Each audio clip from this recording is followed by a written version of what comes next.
dari kelompok 5, perkenalkan nama saya Indira, nama saya Meisi, nama saya Rizka, nama saya Rena. Nama saya Haikal. Di sini kita akan menjelaskan tentang alat pembayaran internasional dan neraca pembayaran internasional. Yang pertama ada alat pembayaran internasional. Di alat pembayaran internasional ada devisa. Devisa itu semua alat pembayaran yang diterima sebagai alat pembayaran luar negeri atau internasional. Adapun wujud devisa dapat berupa valuta asing, mata uang asing, emas, peso asing, atau piutang luar negeri. Uang asing yang pada umumnya dipakai sebagai alat pembayaran internasional adalah dolar Amerika.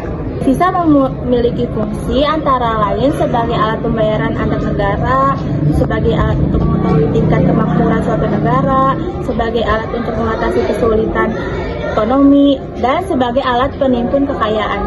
Sumber devisa antara lain ekspor barang, penyelenggaraan jasa, tenaga kerja di luar negeri, industri pariwisata, bunga, dan dividen dari luar negeri, hadiah dan hibah dari luar negeri, pungutan bea masuk, serta penerimaan piutang.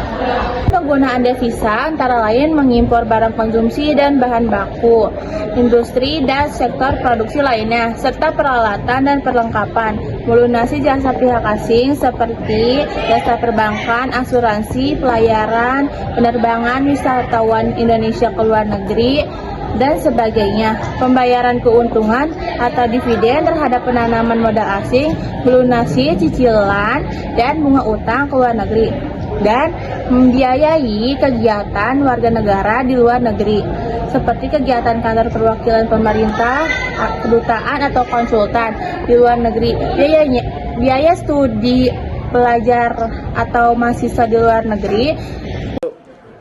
Jenis pembayaran internasional. Pembayaran internasional dapat dilakukan dengan cara tunai dan non-tunai. Pembayaran secara tunai menggunakan cek, wesel bank, ATS, unjuk, dan telegraphic transfer.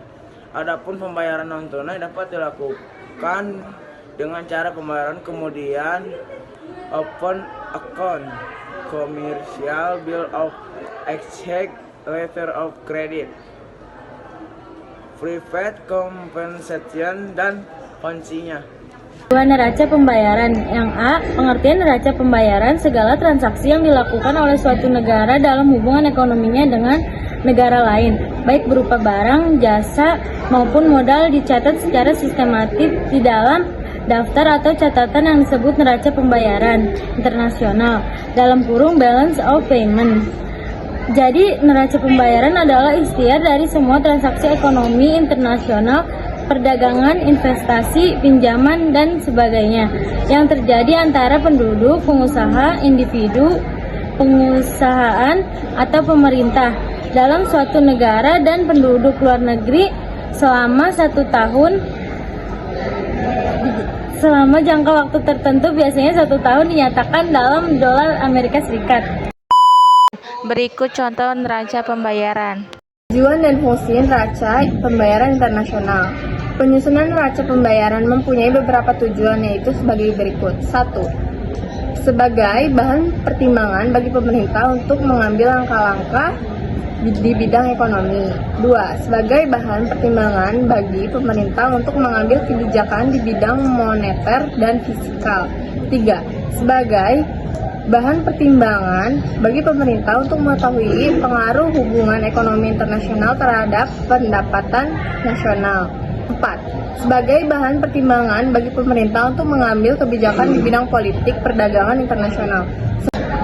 Sementara itu, fungsi neraca pembayaran adalah sebagai berikut. 1. Sebagai suatu alat pembukaan dan pembayaran luar negeri agar pemerintah mengambil keputusan apakah negara dapat melanjutkan masuknya barang-barang luar negeri dan pendapatan menyelesaikan pembayaran tepat waktunya. 2.